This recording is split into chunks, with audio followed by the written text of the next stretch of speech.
오늘은 사도신경 10번째 시간, 내가 성령을 믿는다는 의미가 무엇인지를 좀 살펴보고자 합니다. 하나님의 섭리는 참 오묘하고도 참 섬세하시다라는 생각을 하게 됩니다. 여러분 쭉 오늘까지 사도신경을 강의했는데요. 오늘이 무슨 주일인지 아세요? 오늘이 교회 절기상 성령 강림 주일이에요. 성령 강림 주일에 우리가 사도신경주에서 내가 성령을 믿는다라는 내용을 살피게 되는 것이 참 이게 정확하게 좋은 시간에 하나님께서 이렇게 귀한 말씀을 함께 은혜 나눌 수 있도록 하셨다라는 생각을 갖게 되니까 참 하나님의 섭리는 오묘하다 그런 생각을 갖게 됩니다. 여러분 성도의 삶을 한마디로 구원받은 성도의 삶을 한마디로 정의하면 어떤 말로 정의할 수 있을까요? 우리의 성도의 삶을 데피니션 정의하면 어떻게 될까요? 저는 한자 성어 중에서 우리가 잘 아는 말 일신우일신 일신우일신이라는 말을 좀 우리의 신앙과 연결시킬 수 있겠다라는 생각을 해요. 여러분 일신우일신의 뜻이 뭡니까? 날로 새롭고 또 날로 가면 갈수록 수준이 높아진다. 이게 일신우일신입니다. 바울은 고린도후서 4장 16절에 구원받은 성도의 삶을 이렇게 이야기합니다. 우리의 겉사람은 낡아지나 우리의 속사람은 날로 새롭도다. 우리는 매일마다 늙어지는 것을 경험합니다. 체력이 떨어지고요.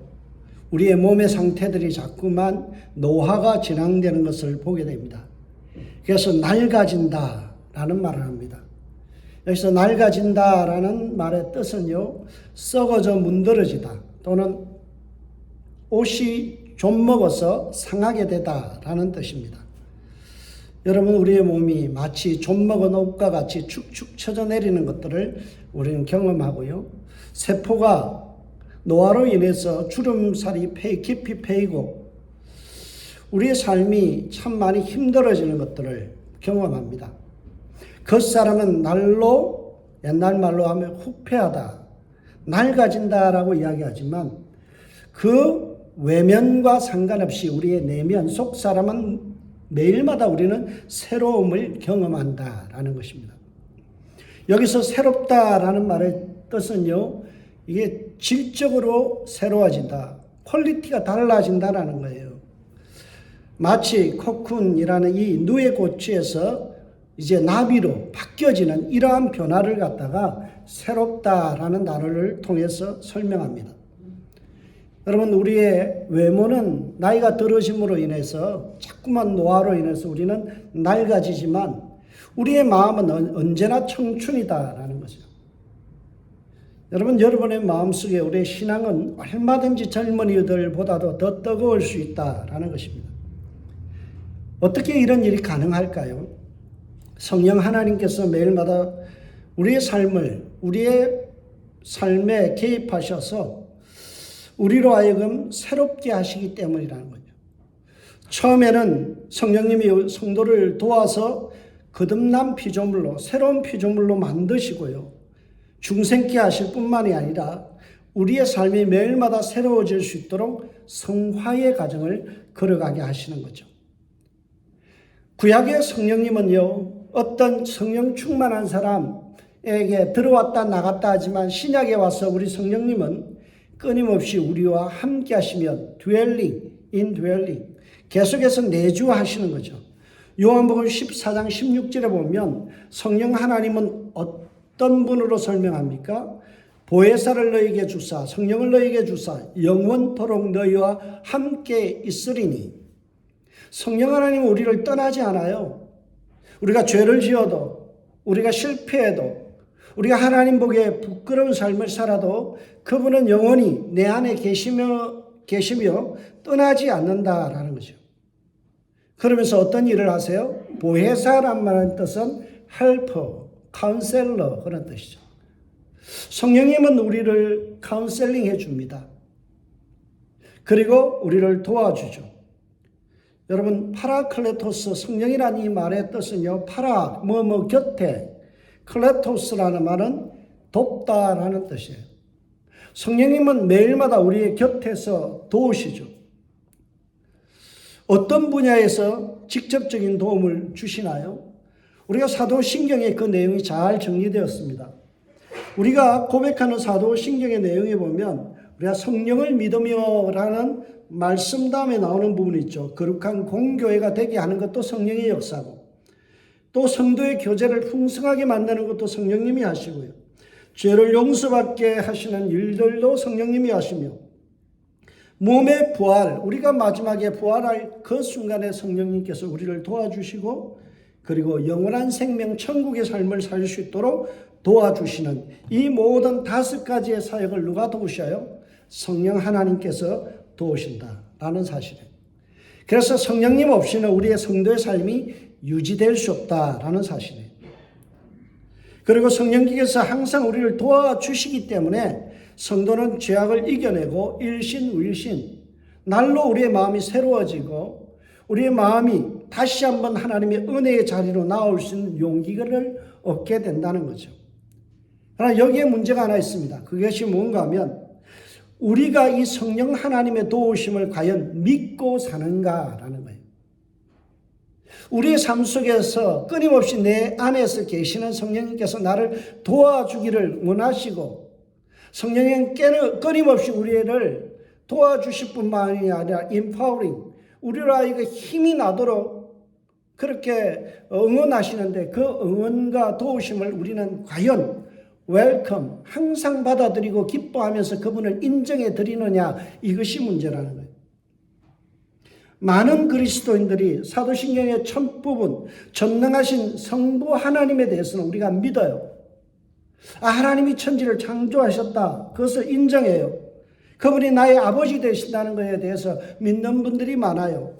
그리고 성자 예수님이 우리의 주인 되시고 그리스도 되신다라는 사실, 그분의 성경에 나타난 공생애의 여러 가지 사건들에 대해서 믿어요. 그러나 우리가 성부 하나님과 성자 예수님에 대해서 확실히 믿는 만큼 내 안에 계셔서 나를 돕기를 원하는 성령님을 나는 과연 인정하고 살아가는가, 믿고 살아가는가, 그것이 우리에게 현실적인 문제죠. 끊임없이 성령님은 나를 도우시기 위하여 손을 내밀고 있는데 나는 그 손을 뿌리치고 있는가. 그래서 인정하지 못하고 있기 때문에 우리는 무력감에 빠지는 거죠. 그러면 성도가 타고난 삶을 살기 위해서는 우리는 성령님을 환영해드리고 성령님을 인정해드리며 매일마다 우리는 성령 하나님과 동행하는 삶을 살려고 해야 돼요. 제가 좋아하는 책 제목이 있습니다. Good Morning, Holy Spirit. 그 책에 내용은 다 제가 동의할 수 없지만 그 내용에 있는 그 책 제목에 보면 Good Morning, Holy Spirit. 매일마다 아침에 일어나면 성령님, 안녕하세요. 나와 동행해 주세요. 나를 도와주세요. 오늘도 어떤 일을 만날지 모르지만 성령님께서 나에게 카운셀링 해 주세요. 매일마다 그것을 우리가 인정하며 살아가야 되는 거죠. 성령 없이는 성도는 무기력할 수밖에 없어요. 사도행전 1장 8절에 보면 우리가 잘 아는 말씀이 있죠. 성령이 너에게 임하시면 너희가 무엇을 받는다고요? 권능을 받고. 영어로 보면 파워. 우리가 성령을 인정하고 성령님이 나를 도와주실 때 우리 안에 뭐가 생겨요? 세상을 이기고 유혹을 이기고 내 자신의 여러 가지 욕망을 이길 수 있는 힘이 어디서 나와요? 성령 하나님에게서 나온다라는 거죠. 여러분, 그리스도인의 삶 속에서 전도가 우리의 맨데토리, 우리가 무조건 해야 될 일인데요. 왜 전도가 안 될까요? 성령의 도우심이 없이 하기 때문에 그래요. 바울이 탁월한 전도자죠. 그가 많은 사람을 회심시키고 전도할 수 있는 비결을 이렇게 이야기합니다. 고린도전서 2장 4절에 보면 나는 전도할 때 성령의 나타내심과 능력으로 했다. 성령이 나타나셔서 그분의 능력이 나타났기 때문에 수많은 불신자들이 예수님 앞에 굴복당할 수밖에 없었다라는 거예요. 오늘날 우리 그리스도인들이 무기력한 이유가 뭘까요? 내 힘으로 살려는 거예요. 내 지혜로, 내 상식으로 살려는 거죠. 나보다 더 강하시고 힘이 좋으신 이 능력의 하나님, 성령 하나님을 인정하지 않기 때문에 우리가 전도 현장에서 어때요? 판판이 깨어질 수밖에 없다는 거죠. 여러분, 우리가 매일마다 성화를 향하여 애쓰고 노력하지만 우리의 결단과 노력은 도저히 우리는 성숙해지기가 어려운 존재예요.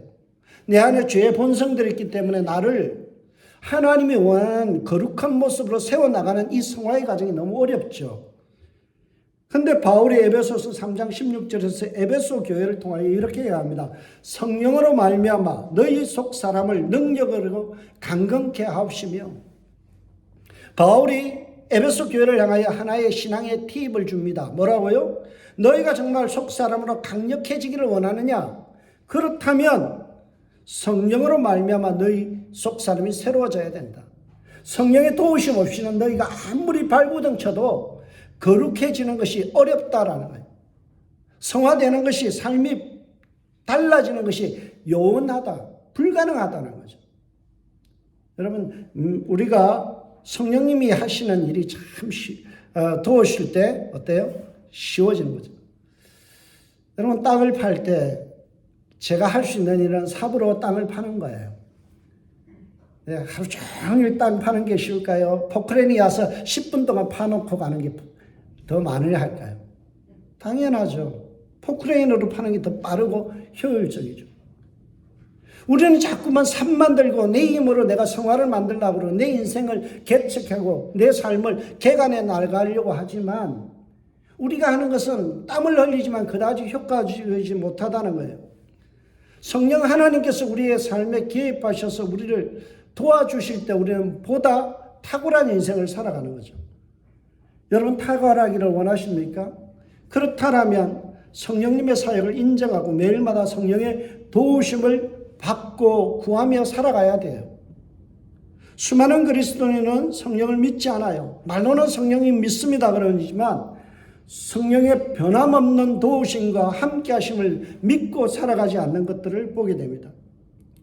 신실하신 성령 하나님은 그럼에도 불구하고 처음부터 끝까지 우리의 삶에서 떠나지 아니하고 끊임없이 우리를 도우시죠.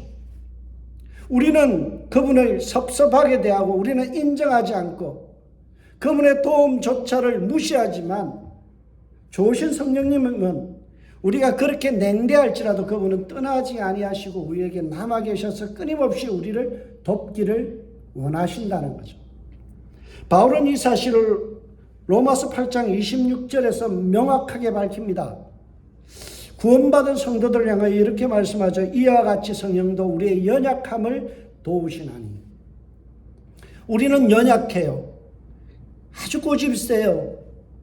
우리 마음대로 하려고 그래요. 내 지혜대로 살려고 그래요. 우리는 연약한 우리의 타고난 죄성에 물들어서 우리는 자꾸만 성령님을 밀어내지만 성령 하나님은 우리의 연약함을 어떻게 한다고요? 도와주신다는 거죠. 성령님은 끊임없이 우리에게 다가와서 손을 내밀며 내가 도와주기 원한다라고 말씀하시는 거예요. 그리고 성령님은 우리의 삶에 차츰차츰 개입하셔서 우리를 유익한 인생으로 이끌어 가십니다. 바울은 고린도전서 12장 7절에서 고린도 교회를 향하여 이렇게 이야기합니다. 각 사람에게 성령을 나타내심은 유익하게 하려 하십니다. 유익하게 하려 하십니다. 성령님이 우리의 삶에 개입하는 것은요, 간섭하고 참견하고 괴롭히려고 우리에게 다가오시는 게 아니에요. 도리어 우리의 삶을 유익하게 하시기 위해서 우리의 삶에 다가오시는 거예요. 내 마음에 말씀을 걸어오시는 거죠. 여러분, 유익하게 하려 하십니다. 근데 저는 이것을 좀 신기해서 찾아봤어요. 유익이 뭘까? 이익이 되면 좋을 것 같은데 왜 이익이 아니고 유익이라고 그랬을까? 여러분, 유익이라는 단어가 프로신 페론이라는 단어예요. 이 단어는 세 가지의 단어가 합성된 거예요. 프론, 쉰, 페론, 이 세 가지가 합성된 단어예요. 프론이라는 말은요, 무슨 뜻인가 하면 방향, 옳은 방향 그래요. 다음에 페론이라는 마지막 단어는요, 이끌다, 운반하다 그런 뜻이에요. 옳은 방향으로 이끈다. 그런데 어떻게 이끄느냐? 쉰이라는 말은요, 함께 그런 뜻이에요. 그러니까 성령님이 나와 함께 하셔서 옳은 방향으로 이끌어 가신다, 운반해 가신다. 이게 뭐냐? 유익이라는 거예요. 우리는 이익을 원하죠. 내게 뭔가 이익이 있으면 좋겠다. 성령님이 내 삶에 개입하셔서 대박을 치면 좋겠다.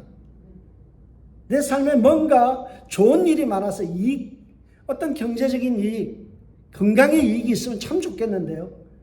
성령님이 우리에게서 하시는 일이 뭐라고요? 유익. 우리의 삶의 방향이 옳은 방향, 하나님이 원하는 방향으로 갈 수 있도록 함께 이끌어 가시는 거예요. 내 삶을 운반해 가시죠. 저는 예수님께서 부활하신 후에 베드로를 찾은 장면이 늘 머리에 남아요.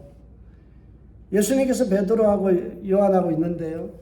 야, 너는 나를 따르라. 예수님 말씀하시니까요.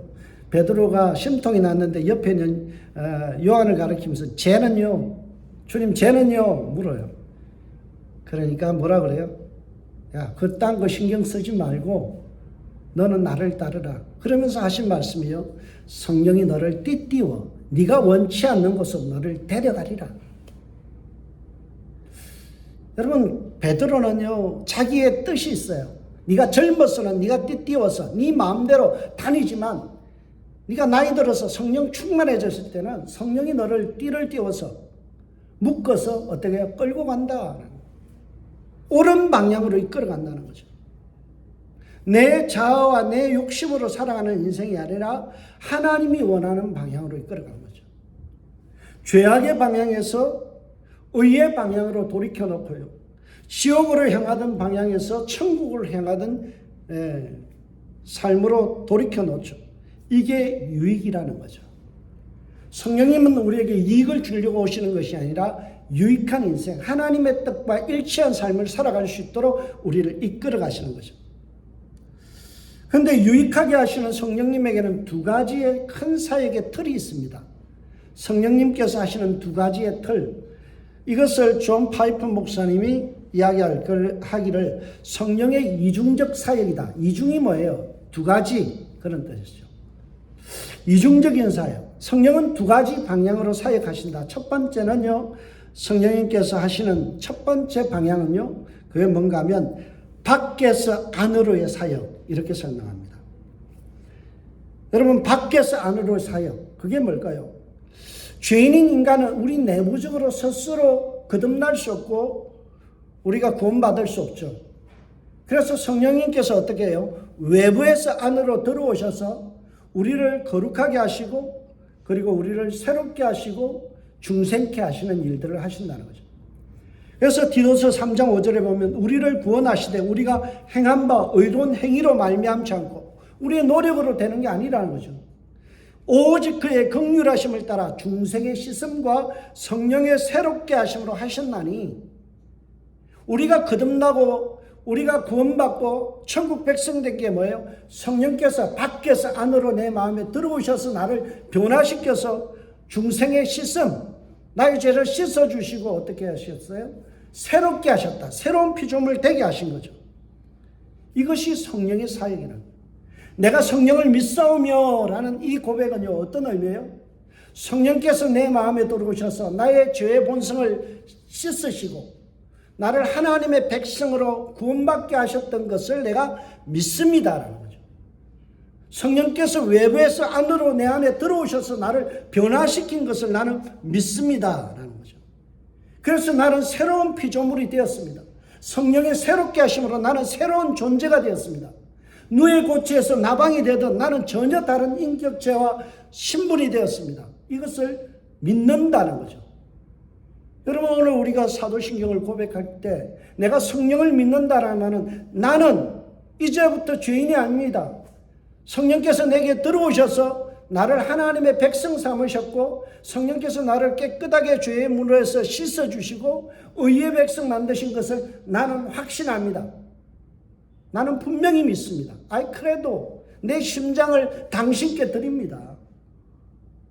그걸 이야기하는 거예요. 여러분, 성령님은 우리 안에 들어오셔서 죽음을 생명으로 변화시켜 놓았어요. 히브리어로 성령을 갖다가 이야기할 때 히브리어는 루아흐라고 해요. 루아흐. 이 말이 창세기 2장 7절에 나와요. 이 단어에서 루아흐라는 단어를 어떻게 번역했는가 하면 생기라고 번역했어요. 창세기 2장 7절에 여호와 하나님이 땅의 흙으로 사람을 지으시고 생기를 이 루아흐를 그 코에 불어넣으시니 사람이 생명이 된지라. 여러분, 성령이 흙덩이 속에 들어가니까 어떤 일이 벌어졌어요? 살아있는 생명체, 생명, 우리가 휴먼 빙, 인간이 되었어요. 영어 표현으로 보면 더 정확합니다. The man became a living being 이라고 됐어요. 살아있는 존재가 됐다. 여러분, 흙덩이는 아무런 생명력이 없어요. 그런데 그 흙덩이 안에 하나님의 영이 들어가니까 어떻게 돼요? 살아있는 존재로 바뀌어버립니다. 여러분, 성령은 영적으로 죽어 있는 우리에게 들어오시면요, 우리가 하나님 보시기에 살아있는 존재로 변화되는 거예요. 그리고 나서 성령님께서 들어오셔서 구원받을 수 있도록 우리의 마음을 어떻게 해요? 청소하시죠. 여러분, 청소를 왜 하나요? 더럽다는 인식 때문에 하게 되는 거예요. 여러분, 깨끗하다고 생각되면 청소하지 않죠. 그러나 깨끗하지 않고 더럽다라고 생각하니까 어때요? 청소하게 되죠. 성령님은 우리 안에 들어오시면요, 우리로 하여금 내가 죄인이구나, 내 영혼이 죄로 더럽혀져 있구나라는 사실을 자각하게 했어요.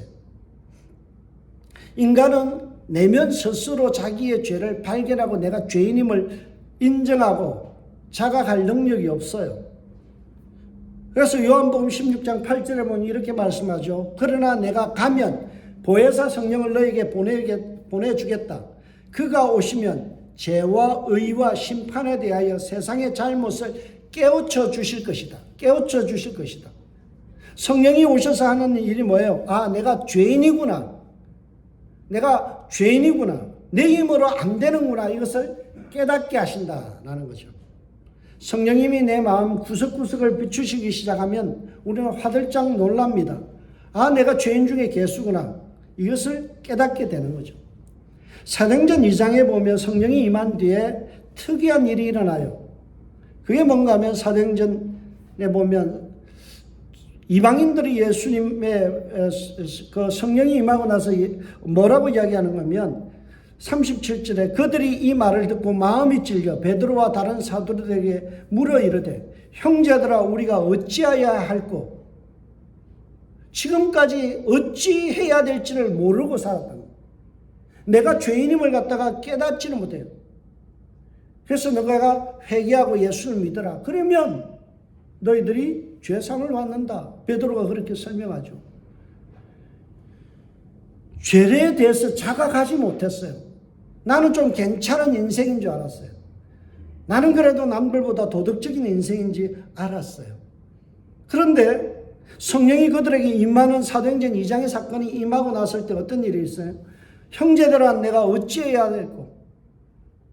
이 죄의 문제를 내가 어떻게 해야 될까라는 거죠. 성령은 우리 안에 들어오셔서 우리의 죄를 발견하게 하십니다. 그리고 죄인의 마음을 파고들어서 이 죄의 문제를 해결할 수 있는 유일한 길이 예수 그리스도를 믿는 믿음밖에 없다는 것을 인정하게 하는 거죠. 고린도전서 12장 3절을 보면 성령으로 아니하고는 누구든지 예수를 주라 할 수 없느니라. 예수를 믿게 하는데 누가 작용을 했다고요? 성령 하나님. 성령님이 우리와 함께 하시고 우리의 마음에 들어오셔서 돕지 않으면 우리가 죄인임을 깨닫고 그분을 구원자로 메시아로 받아들이는 것이 불가능해진다. 이 말을 하는 거예요. 우리가 죄의 문제를 발견하고 예수 그리스도를 영접한 이후에 또 성령님은 어떤 일을 할까요? 그분은 구원의 확신을 심어주십니다. 고린도후서 1장 22절에 보면 하나님께서는 또한 우리를 자기의 것이라는 표로 인을 치시고 그 보증으로 우리의 마음에 성령을 주셨습니다라고 말하죠.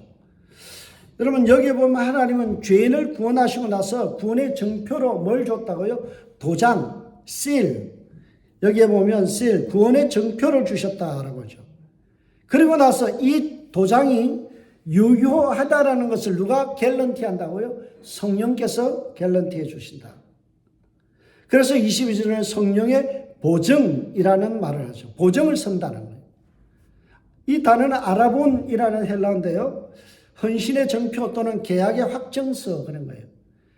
여러분 보석을 사게 되면 보석에 감정서가 따라오죠. 그 감정서를 보면 뭐예요? 아, 이것이 진짜다라는 것을 컨펌, 갤런티 해주는 거예요.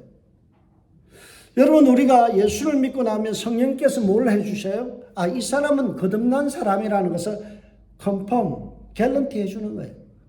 인정해 주는 거죠. 보증을 서주는 거예요.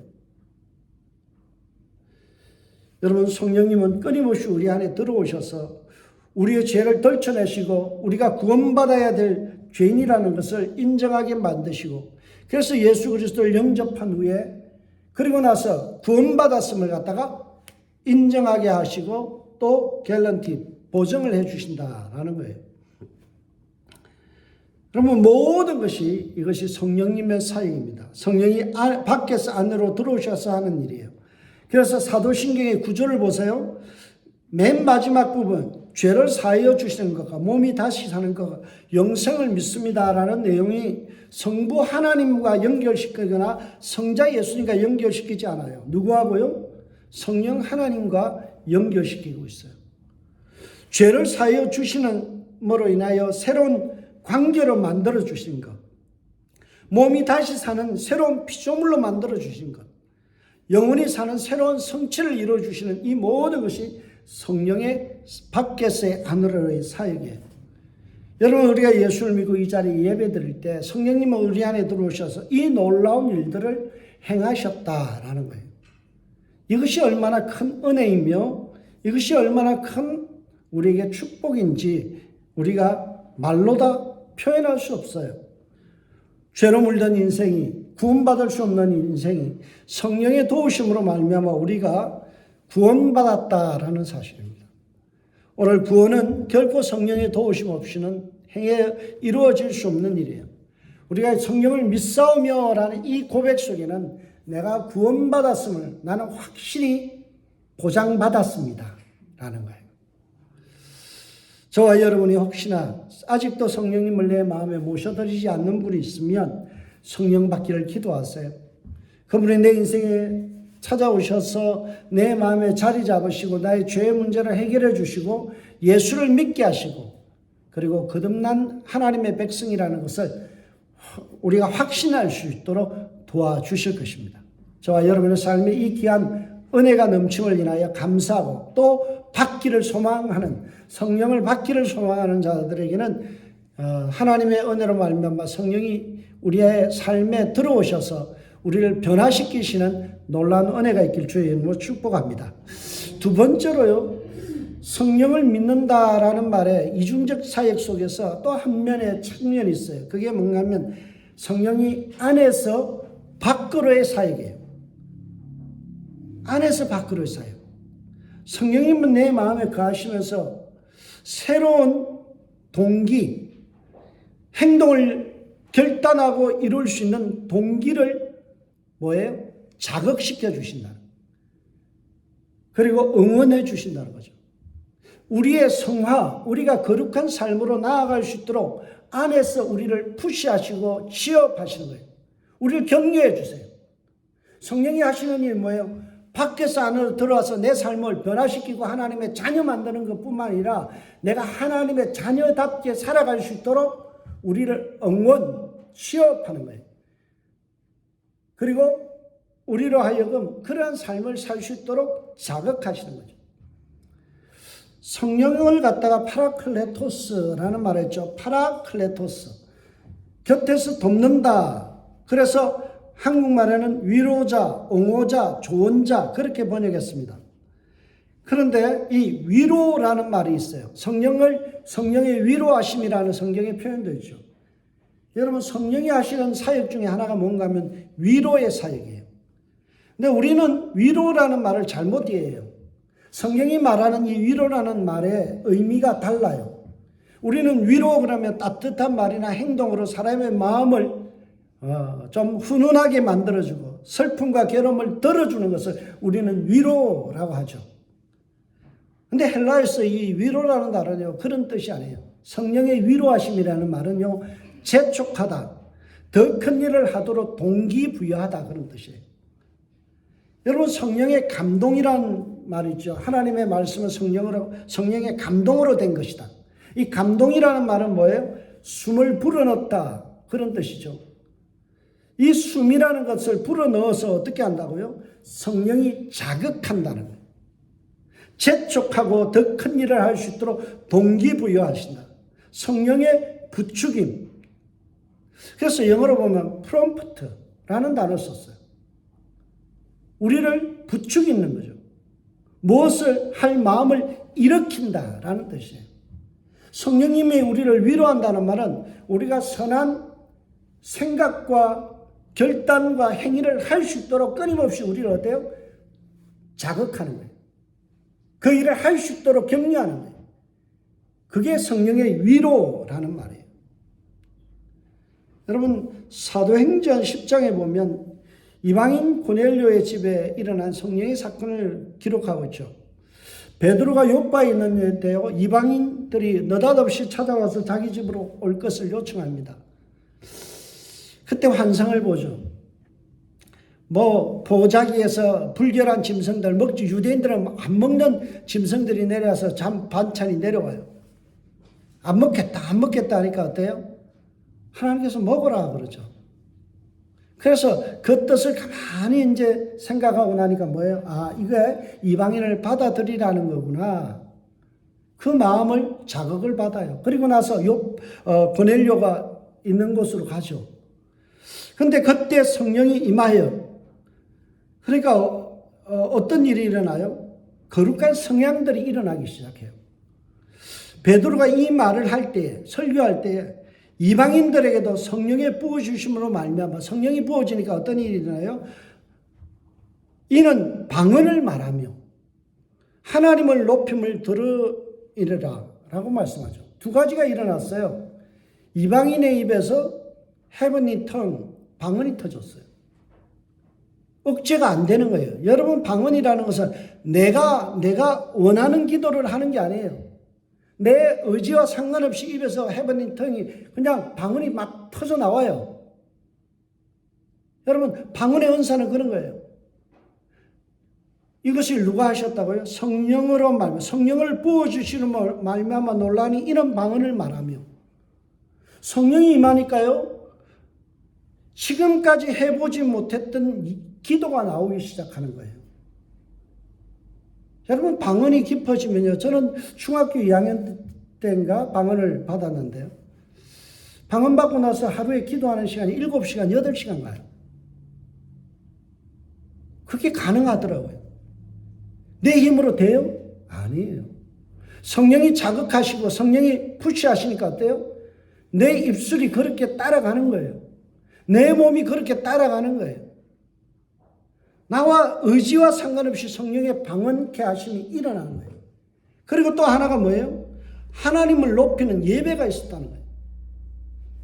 믿지 않는 불신자가 예배를 드려요. 이게 가능한 일인가요? 불가능하죠. 그런데 성령께서 그 마음에 부어지니까 어떤 일이 일어나서 불신자의 마음속에 내가 하나님을 높이는 예배를 드려야 되겠다는 자극이 일어난 거예요. 그러한 일들이 끌려가는 거예요.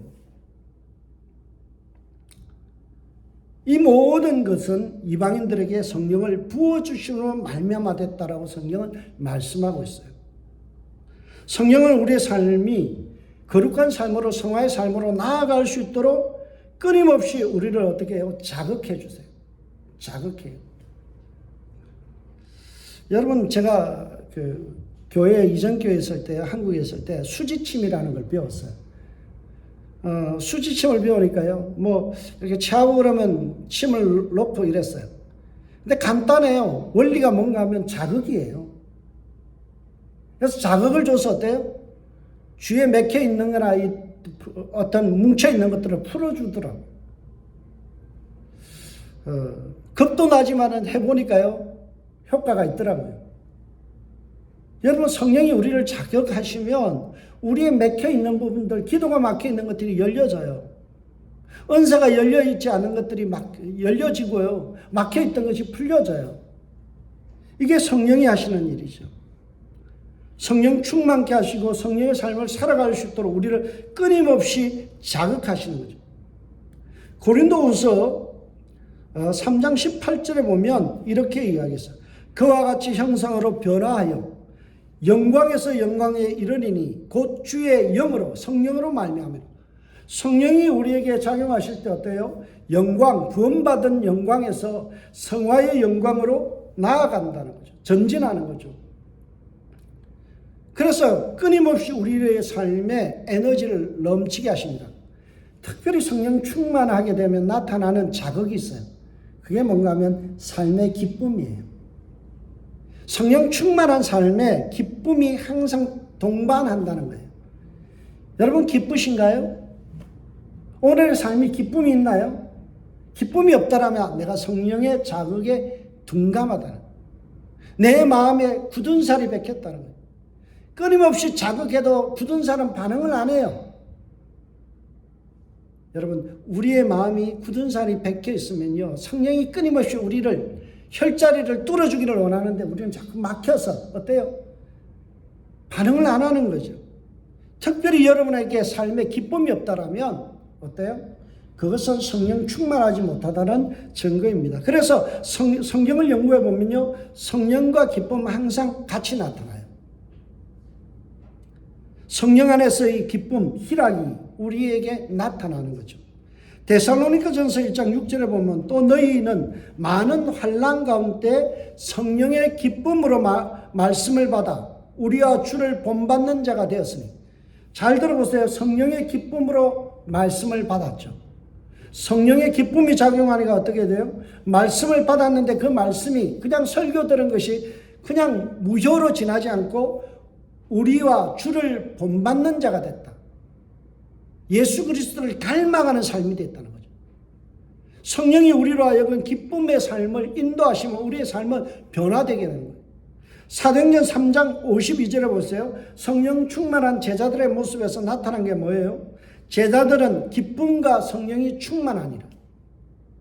성령 충만하다는 말은요, 우리 안에 말할 수 없는 기쁨이 매일마다 새로워진다. 그래서 바울은 로마서 14장 17절에 뭐라고 이야기해요? 하나님의 나라는 먹고 마시는 것이 아니라 오직 성령 안에서 의와 희락, 평강과 기쁨, 희락이니라. 여러분, 우리가 하나님의 나라를 이 땅에서 맛보는 삶이 뭐예요? 내가 기쁨을 누리는 거예요. 영적인 기쁨을 아는 거죠. 그래서 갈라디아서 5장 22절에 성령의 열매를 이야기할 때 첫 번째가 뭐예요? 사랑과 두 번째가 뭐예요? 희락, 기쁨이에요. 성령이 역사하실 때 사랑이 충만해짐과 동시에 뭐가 나타난다고요? 기쁨이 있다는 거죠. 여러분 안에 영적인 기쁨이 있나요? 우리의 삶이 짜증스럽지 않나요? 내 삶에 하나님의 말씀과 예배드림이 기쁨이 되고 즐거움이 되나요? 여러분, 기쁨이 있어야 돼요. 그게 변화예요. 내 삶이 변화된다는 건 내가 말할 수 없는 기쁨으로 매일마다 살아가는 거예요. 저희 집은 장로님들이 많아요. 사촌도 장로, 형도 장로, 장로들이 많아요. 사촌형 중에 신복주라는 장로님이 계세요. 저하고 한 25년 차 나는데요, 형님이에요. 이분이 젊었을 때 성질머리가 보통이 아니에요. 신혼여행 갔다가 오다가 성질 부렸어요. 아내하고 이혼했어요. 보통 성질이 아니에요. 그건 누구도 갈지를 못해요. 키는 조그마한데요, 형님이 나가면요, 동네가 시끄러워져요. 괜히 그분하고 부딪히면요, 하루 피곤해져요, 그냥. 그런 성질머리 나쁜 형님이에요. 그런데 하나님께서 그 영혼을 만지시기 시작하더라고요. 나이가 들어서 60 정도 됐는데요, 하나님의 은혜로 어느 순간 한번 어떻게 탁 쓰러졌는데요, 질병으로 쓰러졌는데 그때부터 이분이 성향이 완전히 180도 바뀌어버렸어요. 성질을 안 부려요. 집사 시절에요. 뭘 해도 싱글벙글이에요. 그냥 은혜 안에서 살아가는 삶을 깨닫기 시작해요. 삶이 확 바뀌어버렸어요. 누가 잔소리를 해도 교회에서 싫은 이야기를 해도 허허 웃어요. 그래서 교회에서 이분에게 좋은 사역을 맡겼어요. 노인 사역. 여러분 노인들 나이가 들면 이렇게 어린아이가 되는 분들도 많아요. 까탈스러운 분도 많아요. 특히 우리 고향에는 저희 어머니가 97세인데 당 서열 6번째예요. 그 위에 아직도 5분이 더 계세요. 보통이 아니죠. 그때 사촌 형님에게 노인 사역을 맡겼더니 이분이 항상 웃잖아요. 싱글벙글 신집사가 막 끊임없이 노인들한테 너무 잘하는 거예요. 그냥 비난을 해도 웃고요. 그렇게 즐겁대요. 그래서 장로 투표를 하는데 노인청의 몰표로 장로님이 되셨어요. 은퇴할 때까지요. 노인사역을 도맡아 했어요. 어디를 가도 어른들하고 같이 다니면서 싱글벙글하고요. 뭐라 그래도 웃으면서 할렐루야 하거든요. 제가 그 형님에게서 배운 게 있어요. 성령 충만하다는 건 저런 거구나. 우린 옆에서 조금만 찔러도 돼요. 발끈하잖아요. 누가 나를 조금만 스티뮬레이트 하면 어때요? 막 업셋돼서 죽으려고 그러죠. 그런데 정말 성령의 기쁨을 맛보기 시작하니까 삶이 달라지고 영향력이 달라져요. 성령은 우리 안에 하셔서 우리로 하여금 안에서 밖으로의 사역을 해요. 어떻게 해요? 거룩한 삶으로, 기쁨의 삶으로 내 삶에 표현되어지는 모든 것이 덕이 되게, 기쁨이 되게. 여러분 성령을 내가 믿는다는 말은 성령님이 내 안에 계셔서 나를 도우시면 내 삶이 밝아지고 기뻐지고 다른 사람들에게 선한 영향력을 끼칠 수 있는 삶으로 성령께서 매일마다 자극하고 계심을 나는 믿습니다는 거예요. 성령이 나를 도우시기 때문에 나는 그러한 삶을 능히 살아갈 수 있습니다. 이것을 믿는다는 거죠. 성질머리 더러운 나도요. 하나님의 은혜로 성령이 도우시면 천사 같은 삶이 가능한 거죠. 여러분 제가 기도하는 그 어떤 문구가 있어요. 요강단지같이 냄새나는 내 인격이 하나님 나라의 금그릇 되게 해주십시오. 보통 성질이 아니거든요. 우리 사촌 형님만큼이나 저도 성질이 있단 말이에요. 더러운 성질이에요. 그러나 성령이 나를 만지시고 내게 개입하셔서 나로 하여금 변화시키시면 어때요? 천사 같은 삶이 되는 거예요. 오늘도 성령님은 여러분 안에 계세요. 그 일을 하기를 기뻐하세요. 그리고 여러분을 자극하세요. 아내를 사랑하라. 남편을 사랑하라. 응원해라. 귀하게 여겨라. 성도를 향하여 한번 웃어주라. 이 모든 것이 성령의 자극하심이죠. 로마서 5장 5절에 보면 우리에게 주신 성령으로 말미암아 하나님의 사랑이 우리 마음에 부어질 것이다 라고 말씀하죠. 성령이 임하시면 우리의 마음이 사랑의 꽃밭이 돼요.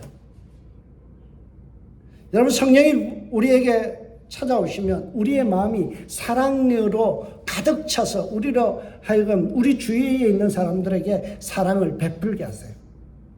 사랑하는 우리 동역자 여러분, 성령이 밖에서 안에 들어오셔서 우리를 변화시켜서 하나님 피조물 되게 하시고 또 우리 안에 거하시면서 우리로 하여금 밖으로 아름다운 선한 열매를 맺고 살아갈 수 있도록 도우시고 있음을 나는 믿는다. 이 고백을 매일마다 항상 선포하시고 우리의 삶 속에 이러한 놀라운 은혜가 넘쳐나시길 주의 이름으로 축원드립니다.